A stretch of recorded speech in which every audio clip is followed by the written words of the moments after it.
The Galactic Hegemony had perfected bureaucracy to an art form that would make ancient Earth tax collectors weep with envy. Across 17,000 member worlds, countless species had learned to navigate the labyrinthine administrative machine that kept civilization running with the smooth efficiency of a well-oiled quantum processor. It was a marvel of organization, really, if one ignored the occasional genocide buried in subsection 47 of mining permits.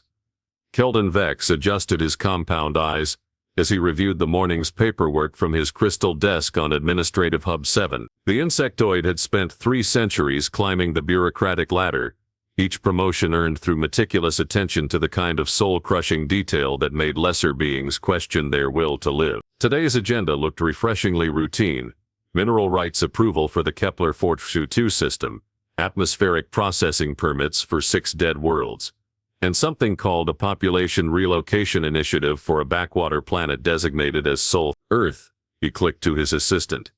A nervous crystalline entity named Plex Tora, whose faceted form sparkled with anxiety. Fascinating name for such an unremarkable world. The inhabitants actually named their planet Dirt. Plex's light dimmed with what passed for amusement among his species. The psychological profiles suggest limited creativity. Director. Standard Class 7 intelligence designation with minimal technological advancement. Perfect candidates for relocation. Keldon's mandibles clicked in appreciation.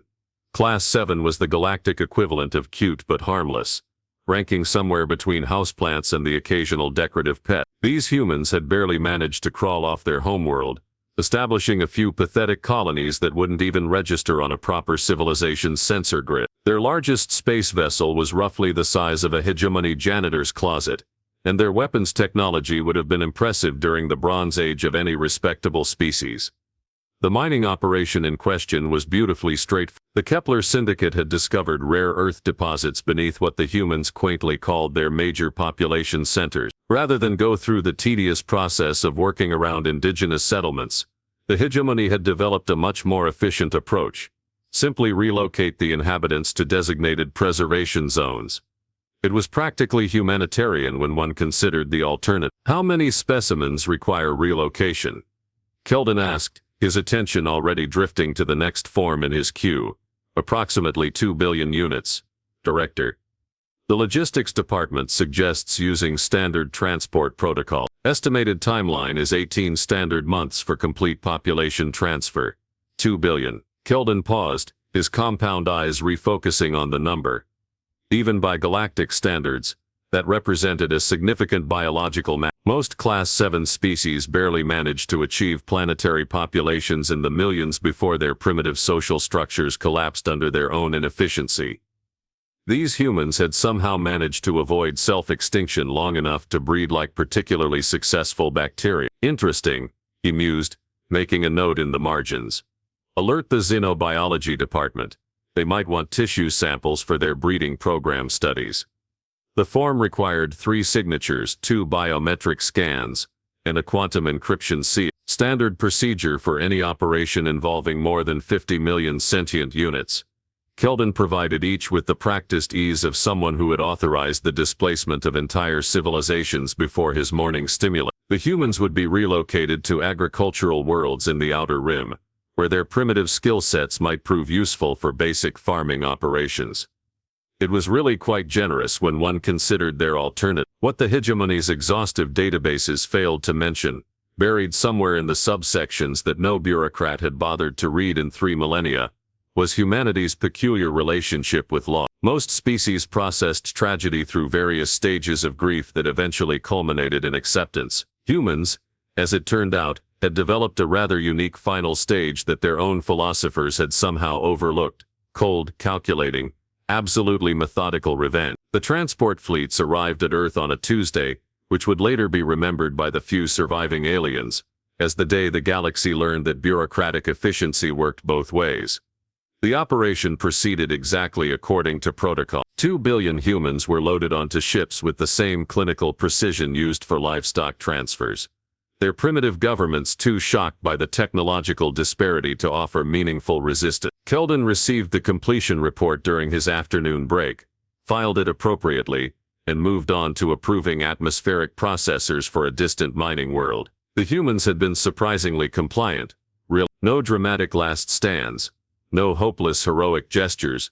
Just the kind of resigned acceptance one expected from a properly managed Class 7 species.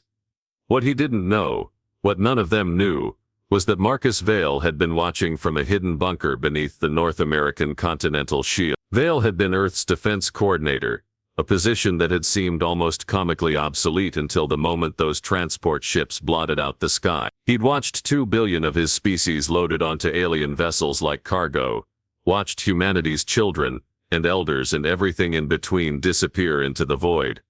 The galaxy had made a fundamental error in its assessment. They had catalogued humanity's technology, measured their military capabilities, and concluded they were dealing with an essentially harmless species. What they hadn't accounted for was what happens when you give a species with humanity's particular psychological profile, both the motivation for revenge and all the time in the world to plan it. As Earth's orbital monitoring stations went silent one by one, their signals replaced by the kind of electromagnetic void that suggested either total technological collapse or something far more deliberate. The first hints of unease began rippling through Hegemony communication network, but by then it was already far too late to reconsider the filing procedures. The first sign that something had gone spectacularly wrong came not from Earth itself, but from the automated monitoring buoys scattered throughout the Sol system like digital breadcrumbs marking humanity's pathetically small sphere of influence. These devices, roughly equivalent to galactic civilization's version of security cameras, had been dutifully transmitting their scheduled reports for decades with the reliability of cosmic clockwork. Until quite suddenly, they weren't. Grim Knox existed as a consciousness distributed through a cloud of sentient gas, contained within a specially designed atmospheric suit, which made him uniquely qualified for intelligence analysis, since his thoughts literally couldn't be read by conventional telepaths. His gaseous form swirled with increasing agitation as he reviewed the communication logs from monitoring station Kepler Delta, the Hegemony's primary observation post for what had formerly been designated as the Sol Sector Primitive Zone. "Explain to me," Grimm's voice resonated through his suit's vocal synthesizers, with the kind of electronic distortion that made even casual conversations sound ominous. "How an entire star system simply stops talking." The technician assigned to his inquiry, a nervous biped from the Centauri colonies, whose species had achieved faster than light travel roughly around the time humans discovered fire, manipulated holographic displays with trembling appendages. The last confirmed transmission from Earth was 47 standard days ago. Analyst Knox. Standard agricultural reports, atmospheric readings, the usual post-relocation data. Post-relocation data, such a clinical term for the aftermath of displacing 2 billion sentient beings. The Hegemony had developed an entire vocabulary of euphemisms designed to make genocide sound like furniture rearrangement, and it had worked beautifully for millennia, right up until the furniture decided to stop filing reports. In the orbital platform, Grimm's gaseous form darkened to a shade that suggested either deep thought or impending violence. Silent. All 17 monitoring satellites, the 3 communication relays, even the automated weather stations. It's as if someone simply turned everything. That was the problem with Class 7 civilizations. They were supposed to be predictable.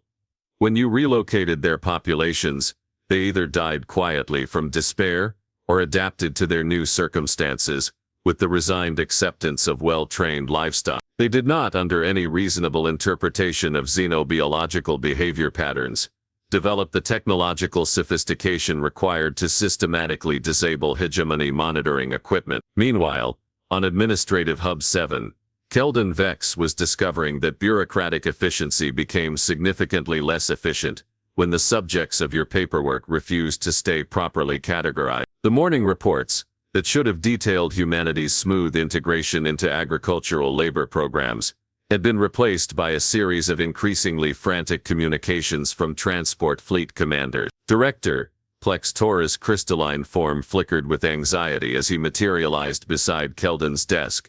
"We're receiving scattered reports from the relocation fleets. The human cargo appears to be malfunctioning.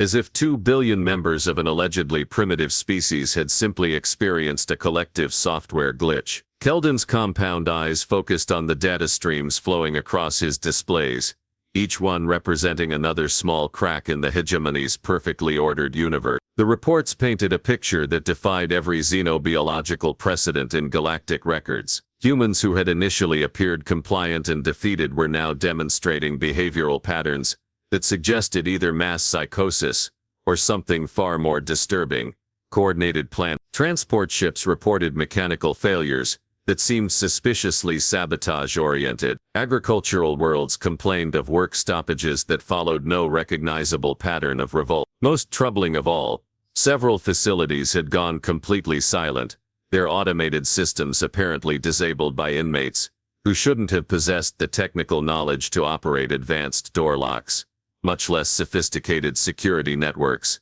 Zorth, the Galactic Council's representative for primitive species integration, found himself in the uniquely uncomfortable position of having to explain to his superiors why their latest humanitarian initiative was experiencing what could charitably be described as minor logistical complication. His reptilian features maintained their professional composure, but the subtle color shifts along his scaled hide betrayed the kind of stress that usually preceded career-ending reassignments to mining world. The situation remains manageable, he assured the council during their emergency session, his forked tongue tasting the air for any hint of political danger. We're dealing with predictable adjustment difficulties, nothing that increased security protocols can't not address. What Zorth didn't mention, because the implications were too disturbing to acknowledge, was the pattern emerging from the scattered reports. Humans weren't simply rebelling against their relocation.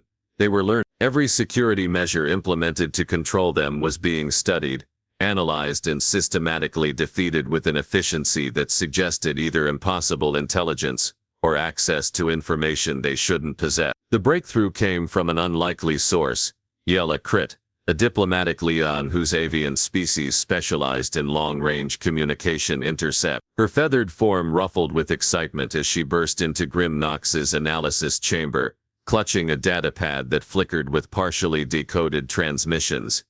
"I found something," she chirped, her translator struggling with the rapid-fire enthusiasm of her natural language. Fragments of human communications, scattered across 17 different frequencies. They're using some kind of distributed network, bouncing signals through their own people like a living communication grid. Grimm's gaseous form swirled as he processed the implications. "Show me." The decoded fragments were brief, often incomplete, but they painted a picture that violated every assumption the hegemony had made about human psychology. These weren't the desperate communications of a scattered, defeated population. They were military dispatches, tactical updates, progress reports on something the translators could only render as the preparation. Vale confirms Phase 2 initiation. Target acquisition complete. All units report green status. Weapons testing exceeds parameters. Recommend acceleration of timeline. Earthbase responds. The hunt begins at dawn.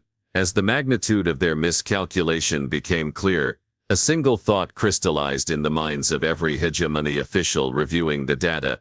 Somewhere in the vast darkness between stars, 2 billion humans, who were supposed to be safely contained on agricultural worlds, were instead preparing for something that their own vocabulary couldn't adequately describe.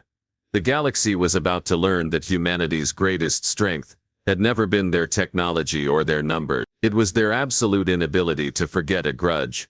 The first human fleet materialized in the Kepler 442 system with the kind of dramatic flair that suggested either supreme confidence or complete insanity. Given that they were outnumbered roughly 3,000 to 1 by the hegemony defense forces stationed there, most observers leaned toward the latter interpretation. This assessment lasted approximately 14 minutes, which was precisely how long it took for humanity to demonstrate that mathematics could be a surprisingly flexible concept when applied to interstellar warfare. Marcus Vale stood on the bridge of what had once been designated as Earth Defense Vessel Retribution, though its current configuration bore little resemblance to anything in hegemony databases. 2 years of careful planning had transformed humanity's pathetic collection of exploration vessels into something that defied every accepted principle of military engineering. Where other species built ships for durability and firepower, humans had apparently decided that psychological warfare was more efficient than actual weapons. Alina, status report. Vale's voice carried the kind of calm that suggested either exceptional leadership or complete psychotic detachment from reality. Admiral Lena Cross consulted displays that would have been incomprehensible to galactic military analysts, primarily because they tracked metrics that no sane species would consider relevant to space combat. Terror quotients, panic propagation rates, enemy morale degradation indices. All Predator units report successful deployment.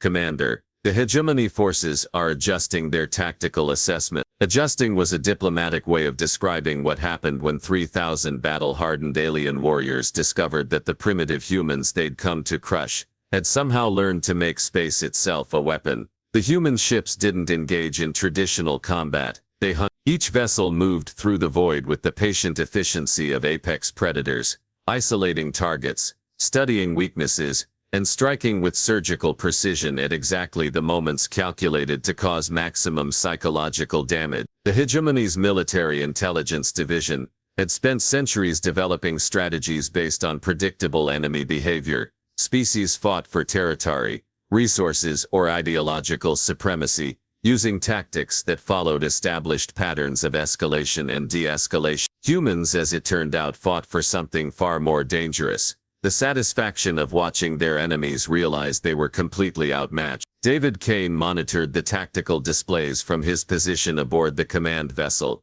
his expression carrying the kind of professional satisfaction usually associated with successful extermination services. As Strategic Operations Commander, he'd spent 2 years studying every aspect of hegemony military doctrine, analyzing their communication protocols, and developing countermeasures that exploited the galaxy's most fundamental weakness: their absolute certainty that primitive species couldn't possibly understand advanced warfare. Phase 3 is proceeding ahead of schedule, he reported to Vale, gesturing toward holographic displays that showed hegemony fleet formations dissolving into chaos. Their tactical coordination is breaking down exactly as predicted. Nina's psychological warfare protocols are exceeding all performance parameters.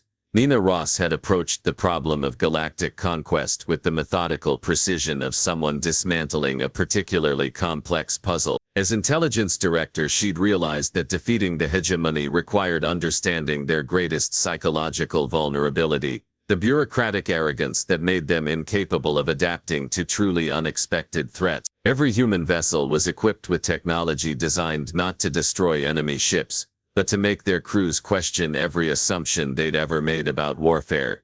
The results were spectacularly effective. Hegemony commanders found themselves facing enemies who seemed to anticipate their every tactical decision, who struck at exactly the moments when conventional wisdom suggested they should be retreating, and who demonstrated capabilities that violated every known law of military physics. Worse still, the humans seemed to take genuine pleasure in their enemies' confusion, broadcasting communications that mixed tactical updates with what could only be described as satisfied commentary on their opponent's psychological deterioration. Hegemony command vessel is attempting to establish communication, Elena reported, her tone suggesting the kind of amusement typically reserved for watching particularly entertaining disasters. They're requesting terms for negotiation.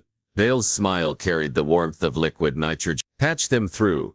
The holographic projection that materialized on the bridge showed a being whose species had evolved from apex predators on their homeworld, making them naturally suited for military command. Unfortunately, natural selection had apparently failed to prepare them for humans, and the creature's proud bearing had deteriorated into something approaching existential crisis. "I am Fleet Commander Cax Droll of the Hegemony Defense Forces," the alien announced, his translator struggling with what sounded like barely controlled panic. "We demand to know what species you represent, and under what authority you conduct military operations in claimed hegemony space." Vale studied the commander with the kind of clinical interest usually reserved for particularly fascinating specimens. "We represent the people you relocated 2 years ago, the ones you classified as Class 7 primitives. I believe your paperwork described us as essentially harmless." The silence that followed lasted exactly long enough for the implications to penetrate whatever passed for Fleet Commander Cax Droll's consciousness. When he finally spoke, his voice carried the kind of bewildered horror typically associated with discovering that one's pet goldfish had learned to pilot spacecraft. That's impossible. Our intelligence reports clearly indicated, you lack the technological sophistication. Your species was assessed as. Your intelligence reports, Vale interrupted with the patience of someone explaining basic concepts to a particularly slow child, were compiled by bureaucrats who thought 2 billion humans could be relocated like office furniture. We've spent the last 2 years demonstrating why that was a miscalculation. As if to emphasize the point, the tactical displays lit up with confirmation signals from human fleets emerging throughout hegemony space. Not scattered raiding parties or desperate refugee attacks, but coordinated military operations that suggested months of preparation and intelligence gathering. The galaxy's dominant civilization was learning that Class 7 species could be remarkably resourceful when properly motivated. The transmission ended with Fleet Commander Caxdral's final, almost plaintive question. What do you want? Vale's response carried the kind of cheerful finality usually associated with closing business transactions. Everything you took from us, with interest. 6 months after what galactic historians would eventually term the correction, the universe had developed a distinctly different organizational structure. The hegemony's vast bureaucratic machine, once capable of processing the displacement of entire civilizations over lunch breaks, now operated under new management principles that emphasized accountability with the kind of methodical precision that made former administrators wake up screaming. Marcus Vale reviewed the morning reports from his office aboard what had formerly been Administrative Hub 7, though the facility's current designation as Human Strategic Command reflected certain changes in management philosophy. The irony wasn't lost on him that he now occupied the same space where Keldon Vex had once signed humanity's relocation orders with casual indifference. The former director, along with his crystalline assistant Plex Tora, currently resided in agricultural labor camps on Outer Rim worlds, where they were discovering firsthand the therapeutic benefits of manual labor and extended periods of quiet contemplation. Status report on reintegration efforts, Vale requested, his tone carrying the kind of professional satisfaction typically associated with successful home renovation projects. Alina Cross materialized beside his desk via holographic projection, her image flickering slightly due to quantum encryption protocols that made eavesdropping a capital offense under the new administrative guidelines. Phase 4 completion is ahead of schedule. Command. Approximately 1.8 billion humans have been successfully relocated from agricultural facilities back to reclaimed territories. The remaining 200 million have requested extended assignments in what they're calling supervisory positions. Supervisory position. The euphemism masked a reality that would have impressed even the hegemony's former propaganda division. 200 million humans had volunteered to remain scattered throughout galactic civilization, not as refugees or displaced persons, but as the kind of middle management that ensured former oppressors understood their new place in the cosmic hierarchy. They approached their duties with the enthusiastic professionalism of people who had personally experienced bureaucratic incompetence and were determined to prevent its recurrence. The transformation hadn't required the complete destruction of galactic civilization, which showed admirable restraint on humanity's part. Instead, they had implemented what David Kane cheerfully described as hostile reorganization procedure. Every species that had participated in or benefited from humanity's displacement found themselves subject to comprehensive administrative reviews that revealed shocking inefficiencies in their governmental structures. Zorith Mal's compliance assessment. Vale inquired, consulting his daily briefing materials with the kind of attention to detail that suggested either exceptional leadership or mild obsessive-compulsive tendency. The former council representative has adapted remarkably well to his new position in waste management, Alina reported. His reptilian physiology makes him uniquely suited for sanitation duties on high-temperature worlds. He's expressed gratitude for the opportunity to contribute meaningfully to galactic society through honest labor. Expressed gratitude was diplomatic phrasing for what had actually been a 3-hour psychological evaluation during which Zorith Mal had been gently reminded of his role in authorizing humanity's relocation. The conversation had been conducted with the kind of professional courtesy typically reserved for explaining complex medical procedures to terminal patients, and had concluded with his enthusiastic acceptance of career opportunities in essential services. The genius of humanity's approach lay not in its brutality, but in its absolute adherence to the same bureaucratic principles the hegemony had used for millennia. Every former administrator, every species that had profited from human displacement, every civilization that had remained silent during the relocation process, found themselves subject to comprehensive efficiency reviews that identified numerous opportunities for improvement through supervised labor programs. Nina Ross had developed the psychological profiles that made this transition possible, approaching the problem of galactic rehabilitation with the methodical precision of someone organizing a particularly complex filing system. Her intelligence networks now monitored every aspect of galactic civilization, ensuring that the lessons of human displacement were remembered with the kind of institutional memory that prevented historical repetition.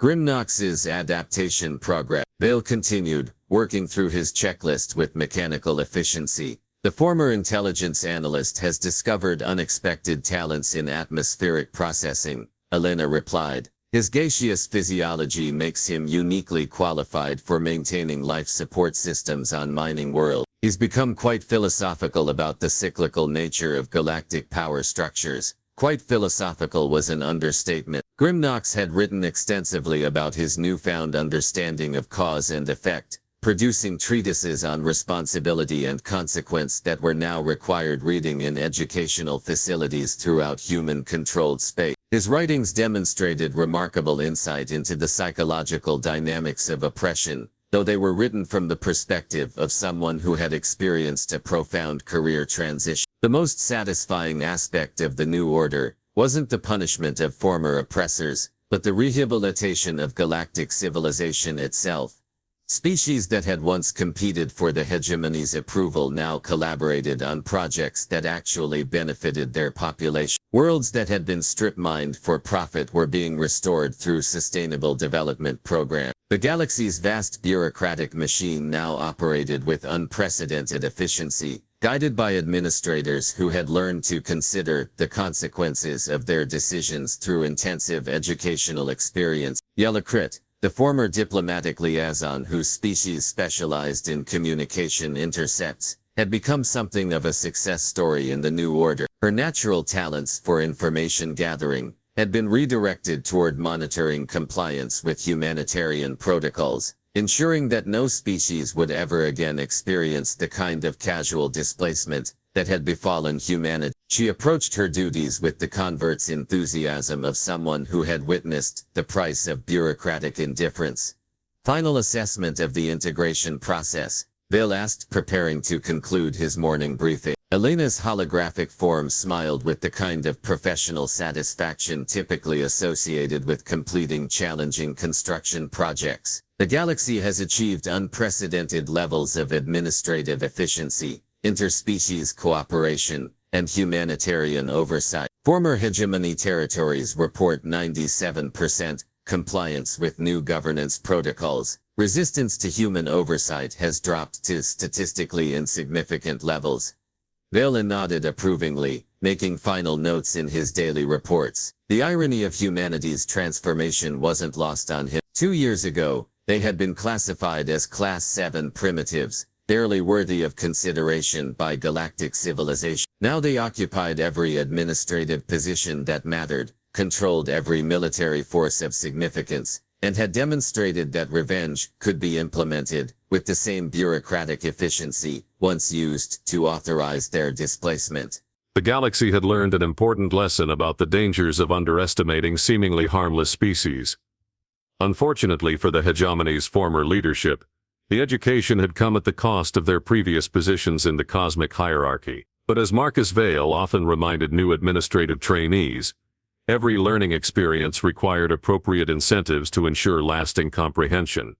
The universe had developed a much more efficient organizational structure, and everyone had found their proper place within it. Those who adapted flourished in their new roles. Those who resisted discovered additional opportunities for personal growth through extended educational programs. It was, by any reasonable measure, a perfectly balanced system, the kind that could last for millennia, assuming everyone remembered the lessons that had made it necessary.